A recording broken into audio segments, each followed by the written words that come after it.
What's up mga kapangski ko?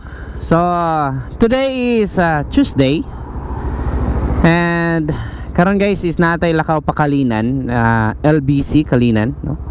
So for today's video guys, gusto lang ako i-share sa inyo ang transaction sa LBC, no? So nga akong i-send sa LBC guys is plants, no? Saka plants, leave plants inside, okay? So ayan, so saan siya kabulak, no? Ambot asan ipadala. So dara mo ni ang mga details, no? Kay Juby Tico, pick up LBC branch, Cabancalan City, Negros Occidental. So try na to guys, no? Magpadala sa LBC og plants, no? I think it is my first time na magpadala og bulak sa LBC, kay kasagara nagapadala mi og bulak guys. Dito gid sa may JNT, dili JNT, JRS day. So ayan guys, so padala na to LBC. Let's see kung unsay ilahan pamaagi dito. So by the way, naaday ko sa may kuan pa guys, sa may Riverside, no? Paingon na po ni siya Kalinan. So tara, ubanin ko ninyo ato ning ipadala sa LBC. Let's go.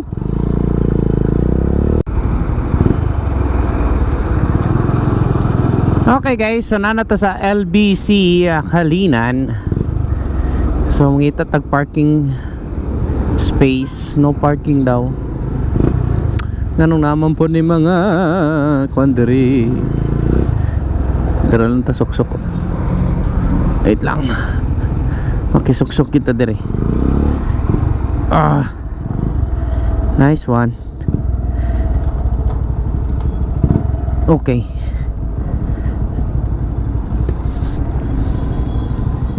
Yan. So tara, sulod ta. Magpadalataan niya tong bulak.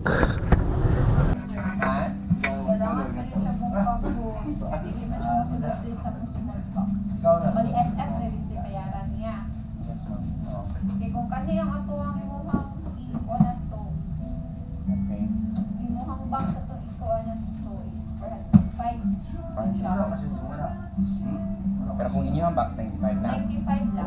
Sa Negros. Pero kung nag-remote area, remote area, sir ha, ang matakalang branch, remote area, additional siya, 50 pesos, 45. Sige, wait lang. For 405 no, kung ang mga box.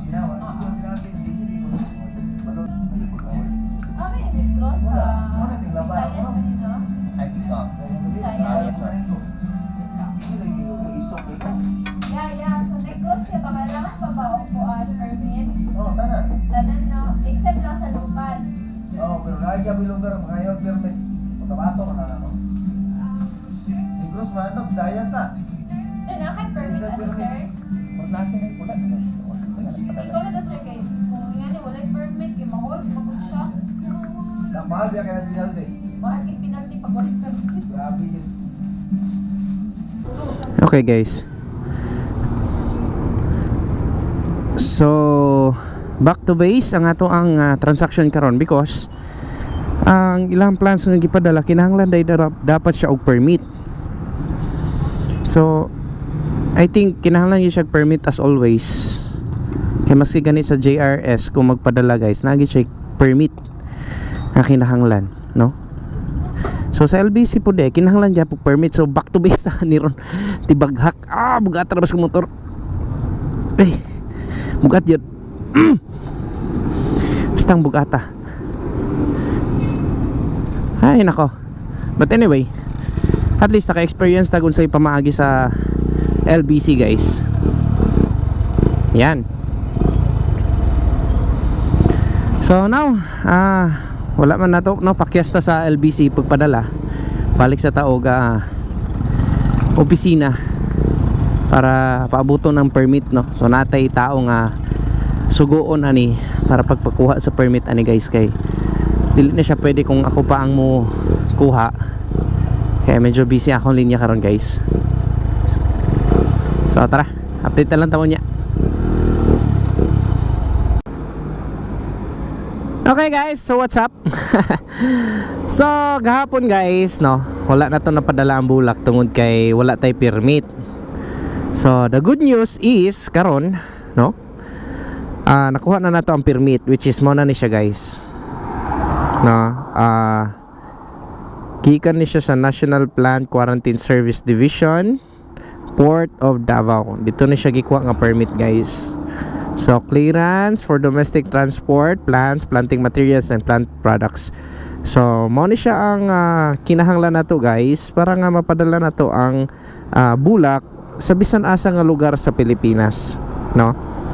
So sa giingon sa babae gahapon nga local man siya or dili, kinahanglan gyud siya og permit kay dako daw og penalty kung kuan walay permit, then ma-hold pud siya sa kung asa man siya ma-hold, no. I don't know kung asa siya i-hold, siguro sa LBC lang gyapon siguro. So karon guys ato ni siyang ihatod, and then nako karon sa lugar diri sa Riverside o kaning Banggiitang Mangga diri. So sa mga nakabalo, no, so kung taga Davao ka makabalo gi kag asa ni nga lugar ni, but kung dili ka taga Davao, I want to say nga mo na yung Riverside guys, which is diri kasagara naga standby ang ato mga CTTMO para mag check sa inyo hang speed. Diri sila nagapamusil guys.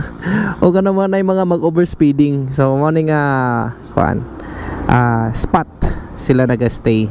So mo ni yung mahiwagang mangga. So bantay-bantay lang mo diri guys kung moagi mo. Labi na kung buntag ug hapon kay nagi na sila diri magstay. So wala tayo langan-langan pa, diretso na taog LBC Kalinan para maghaton ni. Tara, let's go.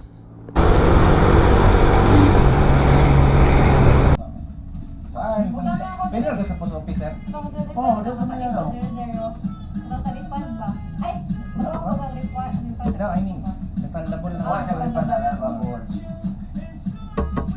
kaya kung mga kauban dito gapon nga na-in-charge na ng bulak, dito man sila sa airport, dito man sila sa Online naman ron, sir.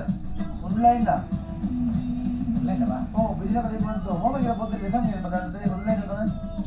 Dito kami yung mga tuloy ko, inspection nila nila. Hindi na, picture lang ano yan, ninyo eh. Send sila. Na rin na. Ay, Nato yung hawag siya na. kami dito. Pata mo gusto na, nga na gila. Online lang. So humana, napadala na nato ang bulaklak guys. So diretso na to siya og Kabangkalan, Negros Occidental, no. So now ang total nga nabayad nato is 455. The reason is remote area na daw siya.